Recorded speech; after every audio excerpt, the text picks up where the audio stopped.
et le président Macky Sall dans sa volonté d'écraser toute opposition et de forcer une troisième candidature illégale anticonstitutionnelle. Ce qui se passe depuis quelques jours dans ce pays dépasse l'entendement et tourne essentiellement autour de notre modeste personne. Effectivement, depuis quelques jours, nous avions entamé ce que nous avons appelé la caravane de la liberté, puisque la liberté est menacée aujourd'hui plus que jamais dans ce pays, depuis 12 ans que M. Macky Sall est à la tête de ce pays. Journalistes, penseurs, membres de la société civile, acteurs politiques, rien ni personne n'échappe à sa vendetta dès lors que vous avez des opinions différentes des siennes et dès lors que vous avez une vision et un projet politique différent des siens. Et ce que nous vivons, c'est que nous voyons aujourd'hui cette tension latente, pour ne pas dire même carrément réelle. Lors de cette caravane, nous avons sillonné quelques localités du Sénégal. Je rappelle que le but de cette caravane était simplement d'aller au contact des Sénégalais, de les sensibiliser sur les enjeux du moment, mais surtout, connaissant le peuple sénégalais extrêmement épris de démocratie et de liberté, lui rappeler jusqu'à quel point nous étions menacés quand il s'agit de ces questions importantes. Nous avons quitté Ziguinchor le vendredi aux environs de 12 heures et nous avons arrêté la caravane avant-hier avec l'étape de Vélingara. J'ai pris sur moi d'arrêter cette caravane pour le moment parce que je considérais que les objectifs étaient largement atteints. Contrairement à ce qu'on a voulu vous faire croire, c'est moi-même à l'issue de l'étape de Vélingara qui ai réuni une partie de mon staff pour lui dire qu'il était important de surseoir. D'abord parce que vous tous, vous avez vu le programme initial, il était prévu pour 48 heures. On venait de faire les 48 heures. Certes, on n'a pas pu faire toutes les étapes parce qu'il y a eu énormément de tracasseries policières durant tout le trajet, mais nous avions considéré que l'objectif était atteint parce que le monde entier a découvert partout où on est passé, encore que ce n'était pas des zones de grand peuplement, puisque c'est des zones rurales, des populations sont sorties massivement pour nous accueillir, nous accompagner sur des kilomètres, réaffirmer leur attachement, mais surtout leur espoir à notre projet. Et c'était suffisant. J'avais décidé de revenir sur Dakar, d'abord pour avoir au moins 24 heures de repos avant le lancement du contre-dialogue, le dialogue du peuple que le mouvement F24, dont nous sommes membres, a décidé d'initier, et d'autres événements qui vont se dérouler dans les tout prochains jours, y compris le 1er juin.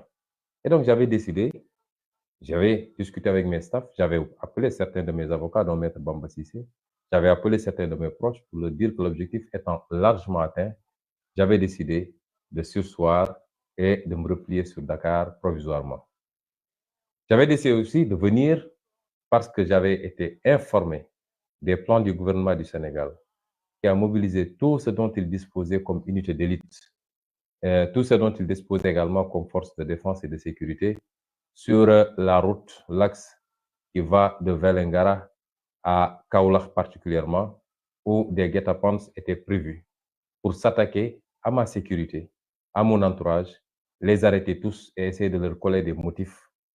Ils n'en ont même plus besoin pour emprisonner les gens.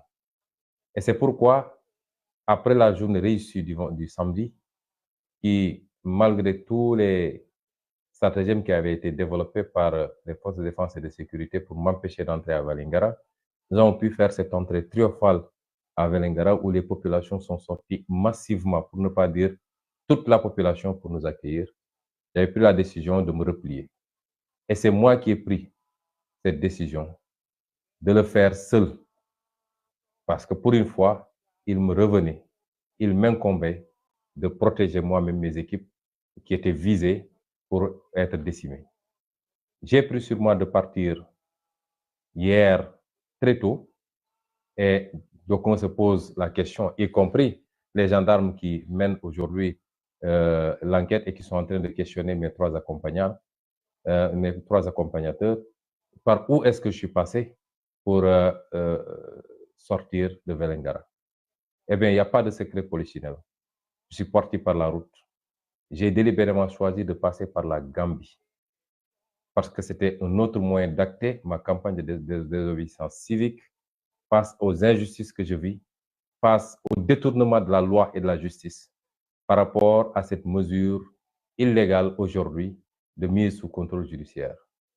Je suis passé par la route, j'ai traversé la frontière gambienne pour passer par Bassé Santasso, traverser, rencontrer des amis là-bas. J'ai pris mon petit déjeuner tranquillement là-bas pour sortir de l'autre côté, du côté de Makacoulibanta, et remonter vers Koussanar. Je l'ai fait en toute liberté parce que je considère que rien ne l'empêche aujourd'hui, si ce n'est l'instrumentalisation d'une partie de la justice et d'un magistrat instructeur pour m'empêcher aujourd'hui de vaquer tranquillement à mes occupations, de pouvoir sillonner le monde, rencontrer tous les partenaires qui sont très pressés de nous rencontrer, de nous parler. Et c'est justement quand on est ressorti vers Koussanar et sur la liste nationale pour remonter vers Koungheul que nous avons fait, après quelques kilomètres, nous avons été arrêtés par un barrage de gendarmerie qui a réclamé les papiers, qui nous a demandé de sortir du véhicule, ce qu'on a fait. Mais à notre grande surprise, c'est comme si tout ce que le Sénégal comptait comme force de défense et de sécurité était embusqué là-bas depuis très longtemps et avait planqué les véhicules, le matériel lourd, les dragons, tout ce que vous voulez dans les buissons. Il y avait plus de 150 ou 200 hommes de tenue avec toutes sortes d'équipements qui étaient planqués dans les buissons attendant tranquillement. Je dois dire que j'avais été avisé. J'avais reçu une alerte 48 heures plus tard. On me disait que effectivement ce traquenard était mis sur la route et que leur objectif c'était de me ramener à Dakar, mais d'arrêter tous mes accompagnants pour essayer de leur coller des motifs et de les envoyer en instruction pour les retenir le plus longtemps possible. Aujourd'hui, nous rendons grâce à Dieu après le succès éclatant de cette promenade sur plus de 400 km de Ziguinchor à Vélingara. Nous sommes également extrêmement satisfaits d'avoir pu épargner tous nos accompagnants de cette dictature de Macky Sall, de cette instrumentalisation de tout ce que compte le pays comme moyen de répression, mais également instrument judiciaire pour les mettre en sécurité. Ce qui s'est passé une fois que notre véhicule a été interpellé. Et je tiens à dire à tous les Sénégalais que je ne suis pas parti par un clandon, je suis parti par un de mes véhicules. Et je l'ai fait en toute liberté et je ne me suis pas caché, sinon je ne serais pas passé par la route nationale que je savais déjà très surveillée par les contrôles de gendarmerie et de police. J'avais décidé de vaquer à mes occupations en toute liberté comme tout Sénégalais. Mais une fois qu'on a été arrêté, on nous a demandé de sortir de la voiture. Et ils se sont livrés d'abord à une fouille systématique. Quand je suis sorti, ils m'ont interpellé sur le sac que je portais. Je leur ai donné le sac, ils m'ont dit c'est à vous de l'ouvrir et de sortir ce qu'il y a dedans. J'ai ouvert le sac, j'ai sorti ce qu'il y avait, c'est-à-dire mon arme de poing personnelle, et j'ai sorti l'autorisation qui va avec cette arme que j'ai présentée aux gendarmes. Ils l'ont remis dans le sac et m'ont pris le sac qu'ils ont amené avec eux. En toute illégalité, parce qu'il n'y avait aucune instruction d'un juge demandant à ce que je sois arrêté. Il n'y a pas de mandat d'arrêt, il n'y a absolument rien. Ils m'ont confisqué également mes 2 téléphones portables, ceux que je détenais par devers moi, en toute illégalité. Et je dois dire que jusqu'à présent, ces téléphones sont entre leurs mains. Et je dégage toute responsabilité par rapport aux manipulations qu'ils feront sur ces outils. Nous connaissons bien leurs méthodes, nous connaissons les instruments dont ils disposent. Je dégage toute responsabilité et j'examine avec mes avocats la possibilité de faire constater tout ça dans une énième procédure, même si on sait qu'elle ne sera pas instruite. Mais nous le ferons pour acter la forfaiture et donner rendez-vous à la postérité. Ensuite, ils se sont mis à fouiller systématiquement le véhicule. C'est en ce moment qu'ils m'ont demandé de monter à bord d'un de leurs fourgons, ce que j'ai accepté de faire. Et le fourgon a commencé à rouler vers Dakar. C'est à peu près 50 km plus loin qu'ils ont stoppé le convoi de fourgons. Il y en avait énormément. Et ils m'ont fait descendre de ce fourgon pour me demander d'entrer dans d'autres véhicules, un convoi de véhicules 4x4, j'en avais dénombré 6 d'ailleurs, pour continuer le chemin vers Dakar, à partir de Kaffrine, bifurquer sur Mbacké et prendre l'autoroute à péage pour venir à Dakar. Ce que j'ai compris, c'est qu'ils ne voulaient pas que la nouvelle de mon interpellation, de ma séquestration, se répande très rapidement avant que j'arrive à Dakar pour rassurer tout le monde que Sonko est chez lui, donc il n'a pas été arrêté. Et à ma grande surprise, c'est arrivé à Dakar qu'on m'apprend que le ministre de l'Intérieur aurait déclaré que des armes, c'est pas un arsenal d'armes a été trouvé dans le véhicule. Je tiens à dire à tous les Sénégalais que M. Antoine Diome ment comme il a l'habitude de mentir. Il ment éhontément ou à défaut, il traduit leur velléité de nuire en complotant une fois de plus. Parce que aucune autre arme que celle que je portais par devers moi dans un petit sac et qui a une autorisation jusqu'au mois où j'ai quitté n'avait été trouvée. Mais mieux, j'ai discuté avec mes 3 compagnons qui sont aujourd'hui encore à Kaolack. Quand je suis parti, le véhicule a été soumis à une fouille. Les valises ont été complètement déchargées sur la chaussée. Une fouille systématique. Et ils n'avaient absolument rien trouvé. Ils ont pris mes 3 compagnons pour les mettre dans 3 véhicules de gendarmerie différents. Et les gendarmes eux-mêmes ont conduit mon véhicule pour l'amener à Kaolack. Et c'est une fois à Kaolack, quand on les a mis dans les grilles, que ces gendarmes sont revenus pour le dire finalement, nous avons trouvé une arme dans la voiture. Personne n'était présent quand ils le faisaient. Ça n'a pas été fait en ma présence, ni en la présence de mes 3 compagnons.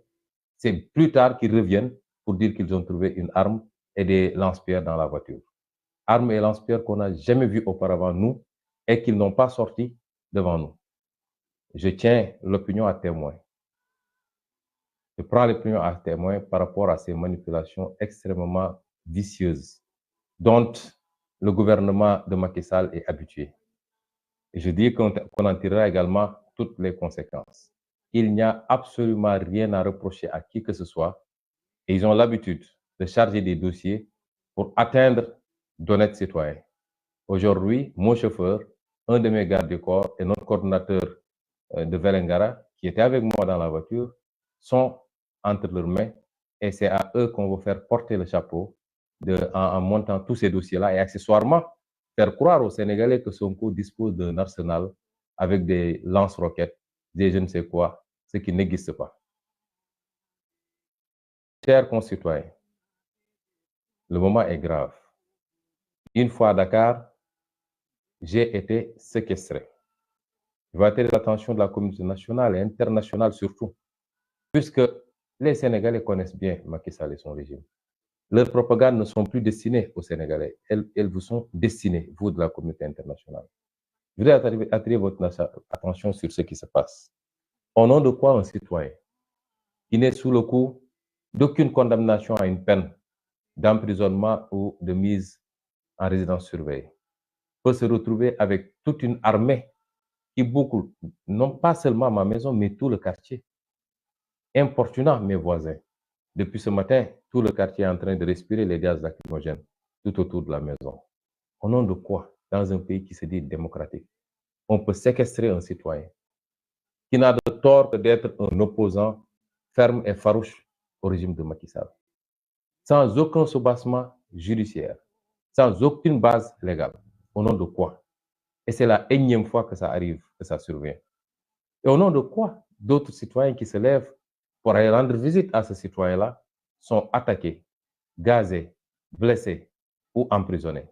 Je viens d'apprendre l'arrestation de M. Alioune Sané, coordonnateur du mouvement citoyen Y en a marre et vice-coordonnateur du F24, qui est le regroupement de l'ensemble des forces vives de la nation.